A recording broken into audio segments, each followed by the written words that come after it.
wafdi uu hogaaminayay barsaabka ismaamulka Wajeer ambassador Maxamed Cabdi Maxamuud ayaa waxay socdaal qaatay maalin ku soo mareen qaybo kamid ah deegaanada galbeedka Wajeer halkaasi oo labada maalin la soo dhaafay ay hurguf ku dhaxmartay beelaha wadada galbeedka Wajeer kadib markii uu ka dhaxdhashay muran xagga dalka ah.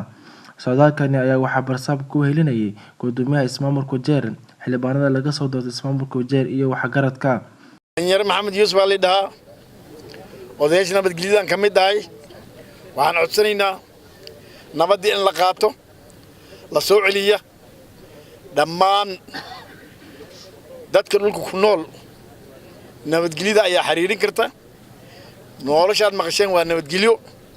qaar ka mid ah xildhibaanada laga soo doortay ismaamulka Wajeer ayaa la hadlay beelaha si hurguftu dhaxmartay iyagoo uu baaqay inay nabadda ka wada shaqeeyaan.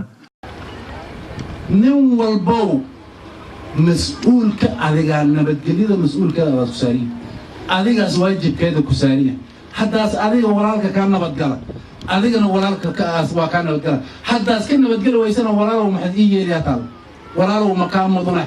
barsaabka ismaamulka Wajeer ambassador Maxamed Cabdi Maxamuud ayaa bulshada ugu baaqay inay gacmaha isqabsadaan. daaran walinsi marka waxa waaya mid muhiimka waxa waaya in laga waansa qaato waxyaalaha qaladka aan subinayna khalad laguma saxal laha ku la dili waa aarsaday ku kala dila waa aarsanayna waxaas waxa waaya waa wax laga tagay inta dhimatay Allah u naxariista inta kala qaraabadii ay ka tageenna Allah sabar siiyo hasa hatay marka inta nool ayaa badan walaalayaalow aan isku noqonna aan marka warka aan gaarsiina dadkeena dhalinyarada waliba doorasho ku jiro. gudoomiyaha Wajeer Laifurki Para ayaa sheegay inaysan ku farxsan in naf la gooyo ambaye sisi kama serikali hiyo si mambo ya kufurahisha na ule mwingine ni wa jamii hiyo ingine.